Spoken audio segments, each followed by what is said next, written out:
Well. We've got a special episode of the Robin's Nest today. I'm joined by a very good mate of mine, Ben. A little bit earlier than usual, but Ben is a Norwich fan, and I have to credit Ben, actually. He was, I remember when I made the first video on this channel, he was in my ear about Liam Manning becoming the next Norwich manager, and he convinced me to make the first video on this channel, which obviously led to us being here today. So thank you for that, Ben. And how are you doing? What are your thoughts ahead of the game tomorrow? How are you feeling?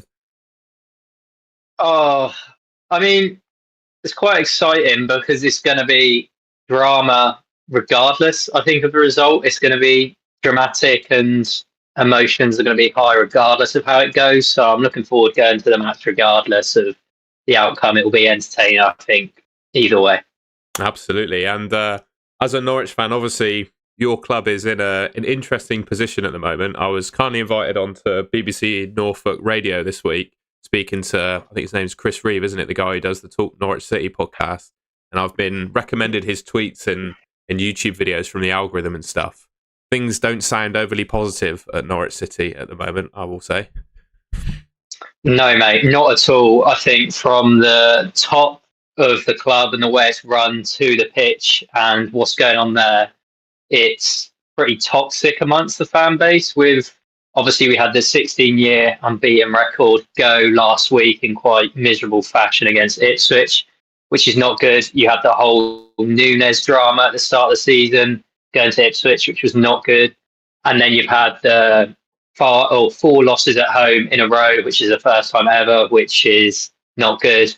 And on top of that, the terrible league position and the performances on the pitch aren't exactly great either. So not a good time for Norwich at all. And obviously your club poached our manager from our first playoff achieving manager in nearly 2 decades in the summer. How have, obviously you say top to bottom there's issues at the club. How do you reckon Liam Manning's got on so far, and what do you make of it? I'm sure Bristol City fans be eager to know what you think of that. I mean, it's difficult because I feel sorry for him to a degree because he's been chucked with 10, 11, 12 new signings we've made this summer. So he's got a completely new squad and he's walked into, I'd say, a pressure cooker from last year that he's under real pressure to. I mean, the board made it very clear to the fans that top 6 was the aim and as a minimum. And he had to get 10, 12 players playing well together straight away. Then you've got Ben Napper doing things like selling Nunes to your rivals. I just think he's under a tremendous amount of pressure. And am I right in saying historically he'd always started pretty slow at every club he's been at? But I don't think he can really afford to at Norwich. So, yeah, the pressure's on. I mean, quite a few people thought he was going to go in the international break and that he might be gone. But the thing is with him going is it's basically Napper as well saying I've got 2 managers wrong in my role as sporting director. So I think that's maybe why he wasn't sacked. But yeah, there's a lot of pressure. The fans are yet to see a start of play from Liam Manning, I wouldn't have said. He's been massively thrown under the bus, I would say. And also the sporting director isn't the most vocal. So it's him almost having to be the one who's head on defending the decisions that the club makes. So pretty tough, I can imagine, for him. And I guess from his tenure at Norwich so far, is there anything you're seeing in terms of patterns of play, things that you might actually like from his football so far, or is it really hard to see anything you like at the moment? The one thing I would say, this is probably scraping,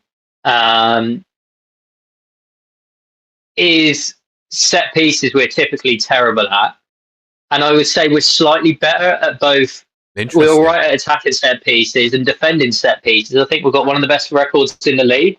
So I'd say he's made us quite a little bit more robust in terms of set pieces, but actual open play football, patterns of play, we're seeing very little so far, to be honest. Interesting. Yeah, because I'd say Bristol City, I think it took him a little while to get his ideas across. And I think something I didn't get to mention when I went on the radio actually was, I think one of the interesting points about Liam Manning is, I'm sure you've seen it on his interviews and stuff, he doesn't necessarily come off as like the most charismatic bloke. And I think that might also rub off on a dressing room. Like if you say he's got however many new players this season, I think with just his personality, it's just who he is. It's just who he is as a guy. I think it might take him a little bit longer to bed those players in with the kind of personality that he's got. Do you reckon there's any truth in that? For sure. I do think a lot of fans have said that they're not the most impressed with how charismatic he is. But I think in the situation that the club's in the high pressure situation, I do think it takes a real strong personality or leader to get them out of it. And I do think that that's probably having a bit of a negative effect in terms of the way he is, which is not his fault. But yeah, I know fans aren't too happy with the way he conducts his interviews, or it's very to the book, boring, traditional. Yeah, it's almost like he's reading off of a script. He says behaviours a lot. That's something us Bristol City fans quote. Yeah. So looking ahead to the game, then you said you're going on Saturday, aren't you? Correct. Yeah. What do you think is going to happen? So typically this year we've seen a pattern where we've come out of the gates fairly strong, I would say, in a lot of the games, and we look all right for the first sort of 30 minutes. And then it seems like the other team sort of get a bit of a foothold in the game.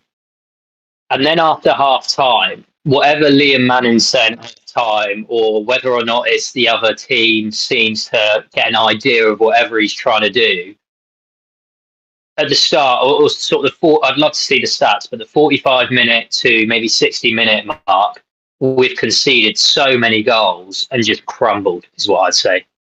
Interesting. Yeah, because everything you've just said to me about how you think the game's going to go, how your summer has gone, like recruiting players and bringing Liam Manning in, is pretty much the opposite has happened at Bristol City. So we brought in players with good, like in the most part, good championship experience. Only a few, so there's not been like drastic changes to the dressing room. We brought in a manager who I think has the carbon opposite qualities of Liam Manning. He's a very charismatic guy, plays a very sort of high speed, direct style of football, which I think is the total opposite of Manning. It's just interesting to see how both of our clubs have gone about things over the last few months. Yeah, I mean, I don't know how Liam Manning's going to feel, but I think he's going to feel a lot of emotions before this game, not only with everything that happened with him at Bristol City, but just with the fans. I think if we were to start slow or go 1-0 down, how toxic it will turn. You'll hear boos, you'll hear chants, you'll hear all sorts at Manning and the board and Napa. I would say, look, if Bristol City can start strong and go 1-2-0 up, I know you said that you're quite weak off the bench, but I just think with how toxic the atmosphere is, I don't see a way of Norwich then coming back.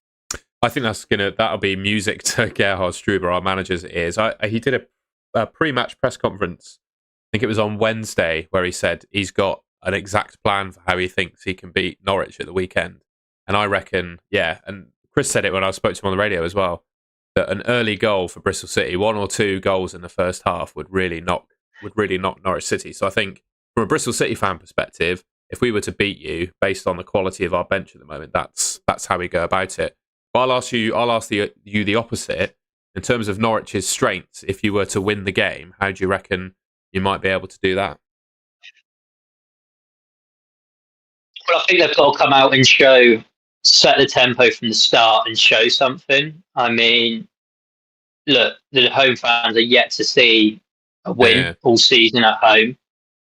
4 losses on the bounce, including the cup. So, you know, their expectations aren't exactly high, but it will be toxic. Apathy is the word I'd use at the minute that's sort of coming in now, is that fans are like almost not caring, giving up. So yeah, your question was how Norwich are going to start, if Norwich are to win. Yeah, how are you going to play? Where are your strengths, and what do you think? Where do you think you can hurt us? You've probably got. I mean, Sargent can hurt anyone, can't he? So he's yet to have the service in the last few weeks. He's literally seen nothing. if he does get the service and get players in and around him, then I think he can be a threat to any team. Yeah, I think one of the weaknesses we probably have at the moment is I don't think it's a pure. It might be some fans might disagree with me saying this, but usually when the opposition plays an absolute like star player up front against us, when they go 1-on-1 with one of our defenders, they tend to get the better rub of it. I remember, I think it was Isidore of Sunderland last season ran basically half the full length of the pitch against a player who's probably been our best player this season in Zach Viner and scored from a run from his own half basically. So I do think historically we tend to struggle at times with really good individual players. Not that they're good players, aren't they? So yeah, I would agree. I think we'll hopefully do our homework on Sargent and try and nullify as much as possible. Yeah, for sure. I'd say if you stop Sargent, but the issue with Norwich this year has been the service to him, and ultimately losing Nunes to Ipswich was terrible for the fan morale because of it's not been done in however many years, and it's one of our better players. But I think it's more because of the profile of player he is. He's very creative, and he was probably one of the only players who you thought could play that pass, same as Sainz last year, or do something from nothing. So ultimately, if Sargent isn't getting the service, then he can't exactly be a threat. Yeah, so like in terms of the style of football that you play, is Liam picking a pretty settled starting 11, or is he chopping and changing it with formation and personnel? So yeah, we've chopped and changed really. We started with this 5 at the back, and he was playing a winger at fullback that we signed, and a pretty defensive fullback at wingback. So it just didn't work at all. But since then, he's sort of gone to a 4 at the back, but then we played a centre back at fullback, and unbalanced is the word I'd use. I think it's been really unsettled and unbalanced. I'm not sure he knows what his best starting team is. We've already had a lot of injuries. I would say a lack of, which is crazy to say, despite how many players we've signed. But I think there's a real lack of squad balance, I would say. Interesting. Would you say there's, well, I guess if you've lost got his name now, Nunes, who you say is one of your most creative players, are you suggesting that maybe creative midfielders is what you're lacking at the moment? 100%. I don't think there's any midfielder who you can sit there and say they're going to make that pass or thread that pass through. I'd say actually we're more likely to probably score from one of our fullbacks. Probably Stacey's been pretty good for us this year. He's quite attacking. I'd say a lot of our goals have actually come down his side, putting balls into the box, and he's been the one providing the service to Sargent. Or our young left back, who's now back fit. When he come on, he looked like he'd be the provider. So I'd actually say it will come from the fullbacks rather than from the midfield. Interesting. Yeah, because I'll tell you the story of our team at the moment. We've currently have one fit centre midfielder. So Struber's been pretty religiously playing a 3-4-3. So 3 centre halves, 2 in midfield, 2 wing backs like next to them, doing both defending and attacking, and then 3 up front. The back 3, up until our midfield injuries, was relatively settled. It was Rob Atkinson, Dickey, and a guy called Zach Viner at right centre back. And Zach Viner has been absolutely fantastic for us this season, particularly in that position, because he's playing some really good channel balls into our front line. But because of the injuries we've got in midfield at the moment, he's had to move into midfield, and another guy stepped in named George Tanner, who's decent, but he's very much a squad player. So I would say the right side of our defensive 3 is probably a little bit weak. And we've got a centre-back that's been playing in midfield. But to be fair to Viner, he's done a really good job there. But we've got nothing off the bench in midfield. We've had to recall a lad on loan from Aldershot today. It was officially announced to try and cover, because we've literally got one midfielder plus Zach Viner. So we're definitely a bit weak there. And then our 2 wing-backs are, well, depending on who plays, I don't really know, actually, who's going to start in terms of a lineup prediction. It will either be Neto Borges or Ross McCrory at left wing back, and then on the right it will be Mark Sykes or McCrory at wing back as well, I think. And yeah, both of those, whoever's played at wing back's done pretty well, but Ross McCrory offers some real goal threat. He's good in the air. good from shooting positions, really dangerous, like attacking player. And then our front three has been Anis Vermette, Emil Rees, and Scott Twine, who Liam Manning has had at 2 previous clubs of his. He signed Twine from Burnley to join us, but I think he played for Liam Manning at both MK Dons and another club as well. I can't remember. May have been 2. We've got Emil Rees up front, who we got from Preston, who, has been a very solid player. As I said, Viner's been very good playing the channel balls into the likes of Emil Rees, and he will just run in behind. He'll press. He'll hold the ball up. He's got kind of all the qualities you want of a good Championship striker, basically. But yeah, we've got a fairly settled 11 that are all gelling and playing pretty well together. But as I keep saying, our weakness is the bench. As soon as players get tired after sort of 60 minutes, we really drop off. It was definitely shown against Ipswich, particularly before they played you, because they rested Villagine, Smodix, Hurst, and a number of others. They all came on after about 70 minutes, and we brought on a set of players that are probably at best like League One quality. So if you mentioned the fans turning or whatever, but I think I would worry about us after 60, 70 minutes, to be honest. That's where we'll start to fall off. Yeah, the interesting thing is I get that, and I would say that our bench is actually, it should be fairly strong in terms of the amount of money that we've spent on some players. We've got, 7-8 million pound footballers on the bench. I think we had like a 30 million pound bench the other week. Bloody hell. And for the Championship side, that is just mental. Not saying they're good players though, and it just feels like, I'm not sure if it will get to that point. If you are leading, I just think that the fans will be that toxic that I don't know what impact that will have on the players on the pitch as to whether we can come back or not, to be honest. Yeah, that's really interesting.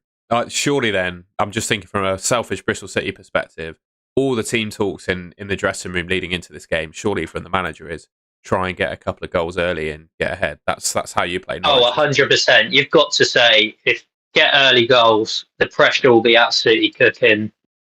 And I think the atmosphere in itself will crumble. And if that has an impact on the players' confidence on the pitch, I think that's how you sort of get around your weak bench as such, get a lead and a foothold in the game, get the atmosphere going the wrong way. And I think you'll be fine. Awesome. I'm just looking at the chat as well. We've got FPL Tom, who's a good mate of ours, in the chat. It's good to see you, Tom. Just seeing if you've got any questions that might be worth answering. Danny's asked a couple. So he's saying, is this Manning's last chance? If Bristol City win by 2 goals or more, do you reckon Manning could be gone? Well, I thought, this is the thing. So we've got a run, I think, of 6 games. Don't know if you can get them up, Tom, but we've got a run of 6 games where we've got until the next international break. That's a relatively easy fixture run. I think we've got Sheffield Wednesday in Hull, maybe, and quite a few that are lower down the league. Would essentially be him saying, I've failed at my job twice with my 2 appointments. So I wonder, is he going to be hesitant because of that? And I think also I'm right in saying he signed a 4-year contract. Okay. So again, and I think we paid Bristol City a little bit of compensation. It cost you over $1 million. So, I don't know, mate. I don't know. We're going to end up turning into Watford if we just keep sacking managers. But all I would say is the American owners have made it very clear on their ambitions. And I don't know how much longer they're going to stand for the types of performances on the pitch. And they're also very strong on data. And the data doesn't look good so far at all. So I think unless we see a change to that in these next 5-6 games, then I think that they'll have no other choice. And I think the question then is it just Manning goes, or is it Napa, the sporting director, as well? Yeah, because because of the Manning situation and stuff, and I mentioned I've seen Chris in Talk Norwich City's tweets on my feed and stuff. I have a fair few Norwich fans that come up on my Twitter feed, and I kind of get this. I can't understand what's going on at your club. I'm very surprised that Ben Napa specifically, hasn't come out and really publicly addressed things, to be honest. Feels like he continually pushes Manning out to take the heat at the moment. I mean, he's quite the polar opposite of our old sporting director, Stuart Webber. He was that's one thing I'd say he was good at. He come out and he rubbed fans up the wrong way with what he said, but at least he said something, and He he'd often communicated, come out with something stupid, and it would take the heat off the manager whenever that was the case. Whereas I do feel like Napper's basically come out and said nothing. Not that I'm sure he can come out and say anything that's going to make it better. But yeah, Manning's really in a pressure situation, I would say. And also, I don't know if you heard that before the East Anglia derby, they announced about stadium changes. So they're adding some fan zone, and they're moving the away fans and moving home fans' seats, which obviously home fans who have been going for 15, 20 years were furious about.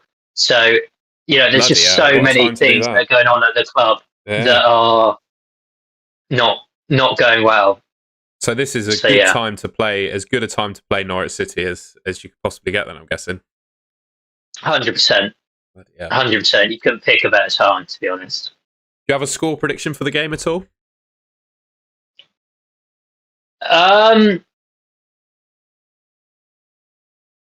It's tricky. I think you'll know within the first half an hour. I think it'll be quite clear as to the way the game will go. Yeah. All I can say is that first half an hour is so critical, because the Norwich fans will need to see something to get behind the team. And if they don't, then it's going to be a long road ahead. Honestly, with the way that things have unfolded, I know the bookies' favourite, or the bookies are actually really close, and if anyone's favourite, it's slightly Norwich, but I would put my money on Bristol City, I think. Wow, that's a statement. It's interesting because I think there will be a lot of, and based on our history, probably rightly pessimistic Bristol City fans that will say this is just the typical game that we will lose. It's a really good chance because we've had an okay start to the season. Losing to QPR before the international break was really a bit of a dagger to the heart, really, because it was a really positive start with some new signings, a new manager. Our opening day was probably the best opening day in history, beating Sheffield United 4-1 like we did. So yeah, it was a real gut punch, the result against QPR. And this is, I feel as a City fan, a real opportunity. I don't really have much beef with Liam Manning, but others do. Stick it to him with a win and really, get yourself 3 points and move up the table again. But with all that in mind, it's also the typical game that we will lose when there's something lying on it beyond just 3 points, like getting one up over our former manager. This is the type of game that we slip up on. So you're saying you think Norwich will lose. I'm worried from a sense that we will lose as well, because this is written. Bristol City tend to lose these games, mate. Yeah, I get what you mean. For me, the logic just is, I just think if you get a foothold on the game early and the fans turn the wrong way, at that point, I just think the atmosphere will be too far gone for the players on the pitch to pull something out. Yeah. That's sort of my thoughts. But I would say the first goal in this game, I know it's cliche to say the first goal in this game matters, but for a game like this, with the way that Norwich are, I'd say it's really important as to how we come out and how we start. Yeah, okay. It'd be the same for us as well. I think I don't know if I've actually said this, but I think we will start bright. But our manager, I've noticed in a few games when the players really buy into it, they start off really well, pressing high, really looking for forward balls at every opportunity. And we start well out of both halves as well. I found that, especially in like the Sheffield United game, we started the game really well and then came out of the block second half really well. We were already, I think, 2-1 up at the time, maybe even 3-1 up against Sheffield United away from home. And we came out of the second half still trying to score goals rather than hold on to our lead. So yeah, I'd say that's definitely a strength of ours that we'll hopefully bring across. I'll just see if we've got any more questions. I mean, if that's the case, the 45th to 60th minute straight after half time is when we seem to be really weak. Really? So I'd say that's the time that you could capitalise, and at the start when it's going to be really nervy. And I'd say if you could start both halves strong, you'll have a good chance. Is that after, do you reckon, one of Manning's absolutely uber charismatic team talks then as a result? Mate, I don't know what he says at half time, whether or not it's like the other team working out what he's doing or whatever, for whatever reason, concentration, I don't know. But we've come out and we've started so poorly and just crumbled in the second half, like the first part of the second half, so many games. Fair enough. We had one more question as well from Danny. So, us Bristol City fans have coined a term to describe the football that we were used to under Manning as horseshoe football, where essentially we surrounded the 18-yard box in a horseshoe and we're passing it around patiently looking for an opportunity. Have you seen any of that when you have been attacking so far? Not really, mate. To be honest, we've been on the back foot most games that I've watched. It seems to be that the only thing that I can say positive is like his set pieces. I think we scored one from a long throw this year. We've got some big players. I'd say set pieces is where we can hurt you, and touch wood. I don't think that we'll concede from set pieces because we look strong, but from open play, we've just not had any patterns of play or ideas. So I couldn't necessarily say I agree with that yet. I don't think I've seen enough of us on the ball to say if we are or not playing like that. Yeah, interesting you mentioned set pieces actually. So I think we've got one player in our team that's really key to how we perform from set pieces, and that's the guy that will play left centre half called Rob Atkinson.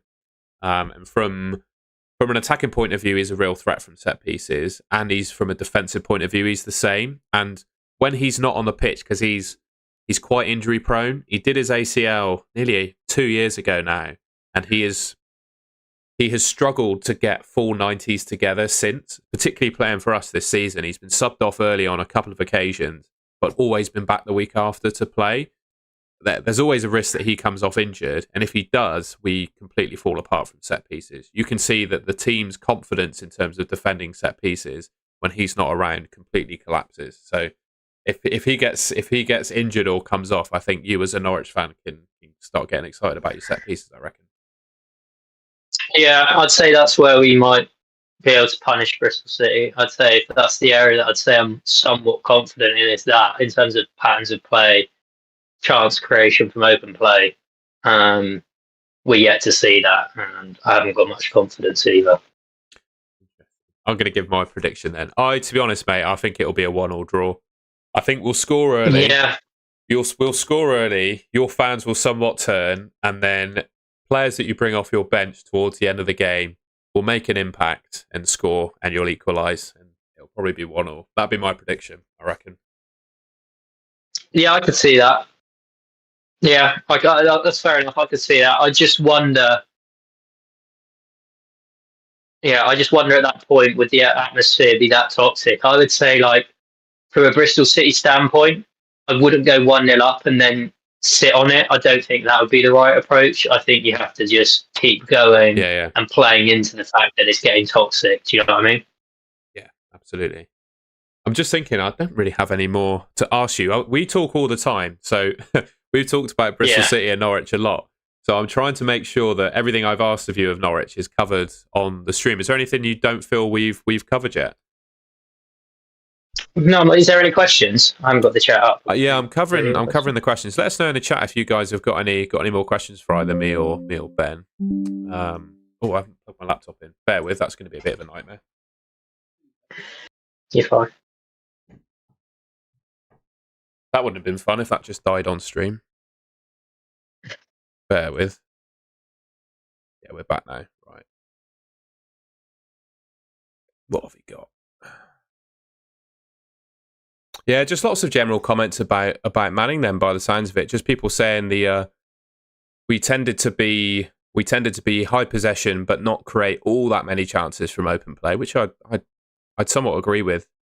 I'm not sure what our possession stats have been this year, though. I don't even think in a lot of the games you've not really been dominating. We've necessarily dominated the ball. No, I wouldn't have said that.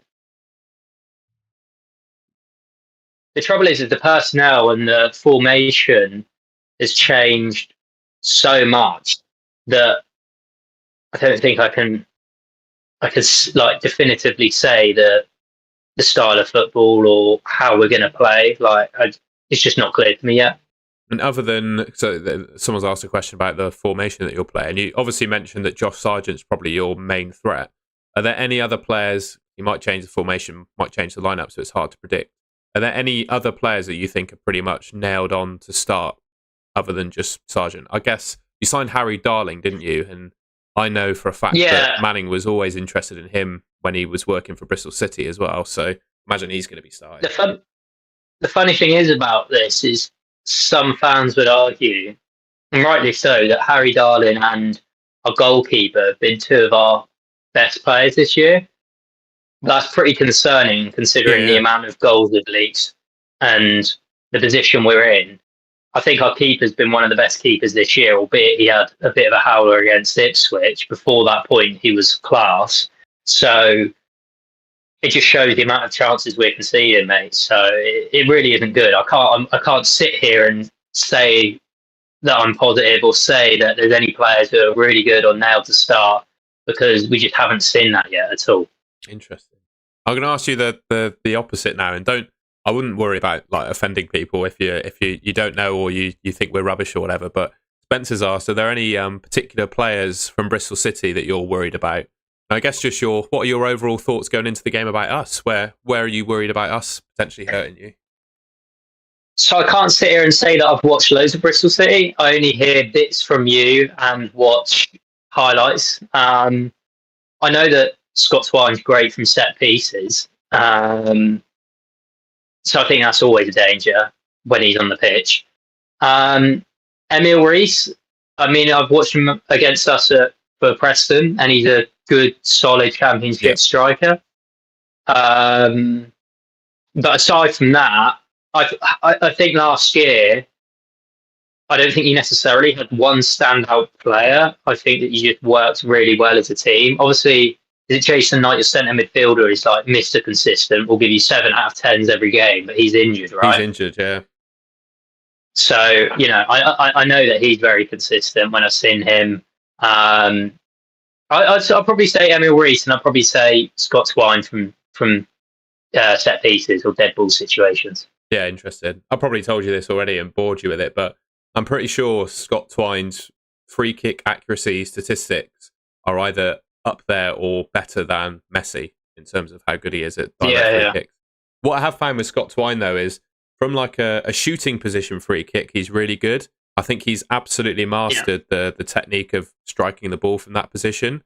But from a crossing free kick, we are a bit rubbish. The quality of our delivery from crossing positions has been really poor, to be fair.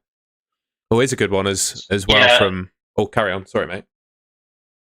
I mean, I've just seen so many highlights of Scott Twine scoring free kicks. Not necessarily crossing or assisting, but he's unreal for taking free kicks. Which, to be honest, we've lost.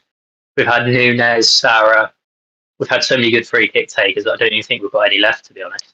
Yeah, fair enough. I'm going to say something else. I think if I were to say one other player that I chuck in based on his performances this season, it's got to be Anis Mehmeti. And I'm pretty sure he scored against you last season at your place as well. Because I think that was one of the... I'm pretty sure we won at Norwich last season. And it was one of the very few...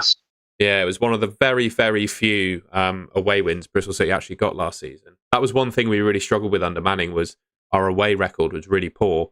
And one of the wins we got was against you. See, that's odd to me, because it's been the absolute opposite. Well, I say it's been the opposite. The results have been better away from home this year. The performances haven't been good regardless. So honestly, mate, I just can't be positive about the way that Norwich is looking as a club. I do think it's the lowest we've been in so many years, probably since I've been alive, or since League One and that relegation and then going back up. I think it's the lowest point we've hit.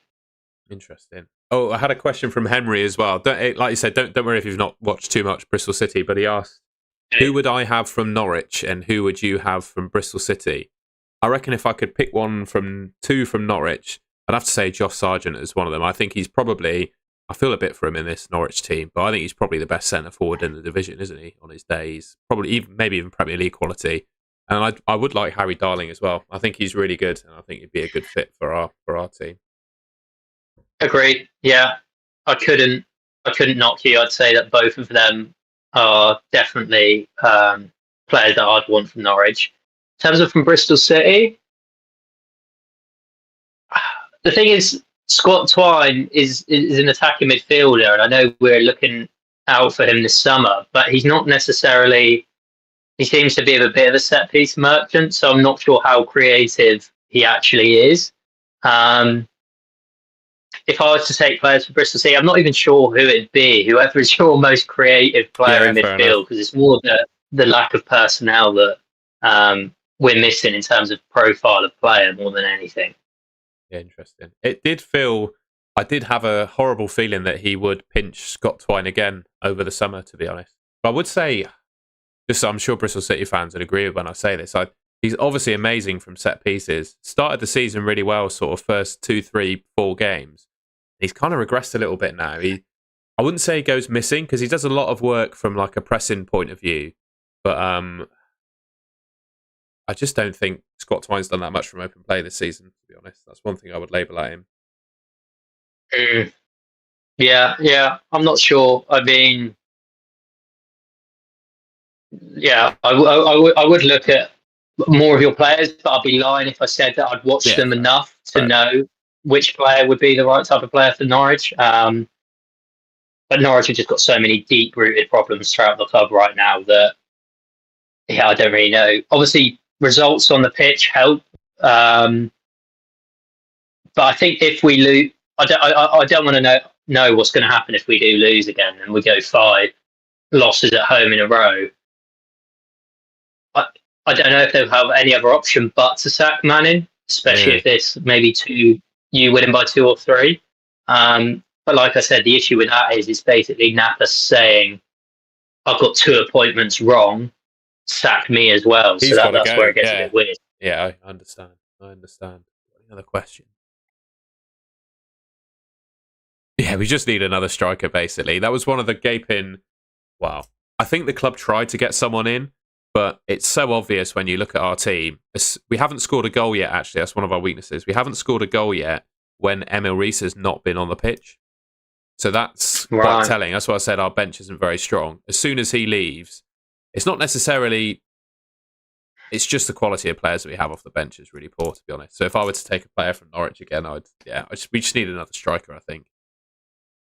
What about Sinclair Armstrong? Because I hear loads of controversy around him. It seems like he's got all the physical attributes, but he's a bit of a donkey. that is pretty much the opinion that you would come to watching him. I'm sure if he comes on the pitch at Carrow Road, he will get in behind your defence, cause absolute mayhem a couple of times, but then misplace a pass, blast it wide. He's so frustrating, mate. He does everything apart from the final ball. Is he young, or is he like, has he got time to develop, or is he? I think he's 21, but he's been at the club for Okay. over a year now. So he signed last summer. I think he's probably made Yeah. 50 or more appearances for us now, around that, and he scored 3 goals. Wow. So, and I think 2 of those came pretty much at the start of last season as well. So Did you not think he might go out on loan this year? it was an interesting one. I think there was some interest in him on deadline day. We actually had I don't know if Norwich do this, but we had a fans forum on Wednesday where we've got a technical director rather than a sporting director, called Brian Tinian, our club CEO and the manager, and Rob Dickey, our centre back who signed a new contract on Wednesday. They all sat on a panel and fans asked them questions. And one thing they spoke about was we've got 2 strikers that we signed last summer, young strikers, Sinclair Armstrong and a guy called Fali Mayulu. And they both haven't quite worked out for us. And because we spent so much money on them, it's meant that we've had such little budget over the last couple of transfer windows to get them in or to get new players in. So basically, they've not worked out. The club all basically admitted to that on Wednesday, and they said they've got till January to prove themselves. If they don't, they'll be either loaned out or transferred, basically. Right. I see. Interesting. I mean, it's very interesting that Manning thought that Norwich would be the step up this year, and so far it hasn't come into fruition. He was clearly sold a project by Ben Napper and the American Holdings Group, and it just hasn't happened. So, yeah, I think these next 6 games, if we don't win at least 2 or 3 out of the next 6, I think there's no other solution but for him to go, because ultimately we are then well and truly in a relegation battle.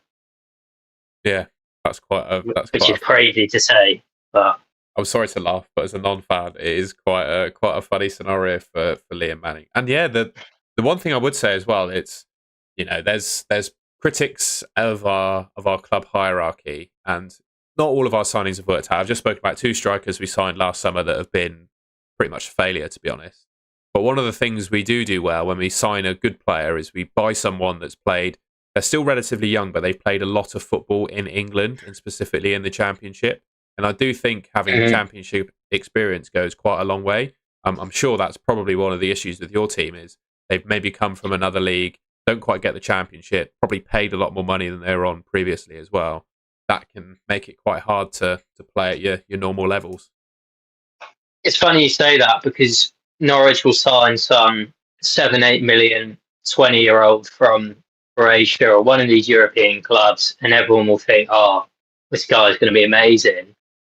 But then it's often the or it looks, I call them the unsexy signings. When you go to like League One, we've got one from Lincoln called Jovan Makama, who's sort of been the shining light. And everyone thought, why have we got him? We've only spent, it was minimal money on a Lincoln player. But actually just having that proven physicality and being able to adapt to the English league is so key. And I think that's where Norwich have gone so wrong. We've got so many of them players that just haven't adapted to the physicality and just aren't ready to play right now. Yeah, because I would say getting Emil Rees was probably our number 1 piece of business. But second to that was getting a midfielder called Adam Randall from Plymouth. He was the Plymouth club captain, already based in Plymouth is the closest other championship team to Bristol City, I guess. He was their captain, played hundreds of games at Football League level. Obviously, Plymouth were in the Championship last year, and he's been one of our best signings, because when you sign a player like that, you know what you're getting, really. You've been able to watch them enough in your league. You know the sort of personality that they have. I guess, would you say Norwich use a lot of data in terms of putting their signings together? Or they claim to, but then they seem to have a habit of getting players that are really injury prone. So that always seems odd to me. Maybe that injury list is so big. Whatever data they're using, it hasn't been working, put it that way. Okay. I think we're almost done, mate. Again, is there anything else you wanted to bring up that we didn't cover? Not really, mate, to be honest. I think it would be very interesting to see how the game goes. Did you give me a score prediction, by the way? No, I didn't. I said I think Bristol City will nick it. I'm going with 3-1 Bristol City. Okay, there you go. I just think I see you getting an early goal, or I see early on in the second half you coming out and being really strong. And I just see the atmosphere turning. I just can't envision Norwich coming out, playing well, the fans backing them with everything that's been going on in the last 2 weeks. I just can't see it going well, to be honest, mate. Interesting. All right, we'll end the stream there then on an absolute bomber from Ben, a 3-1 Bristol City win. Thank you very much for your time, mate. I really enjoyed that. It was good to chat with you on the channel, and thank you everyone that joined us live. If you could, please leave a like rating on the way out. We've got 23 people watching and 7 likes. See if we can get those like numbers up. That'd be amazing. And yeah, I'll see you, when will I be live? Probably 6:30, 7 p.m. after the game. Ben might be there as well. I don't know. Sometimes watches the post-match show. So yeah, I'll see you on Saturday after the game. Yeah, cheers, everyone. I'll be there. I'll be there commenting away, mate. Yeah, it'll be interesting. Either way, I think you'll have a lot to speak about. Nice one, mate. Cheers.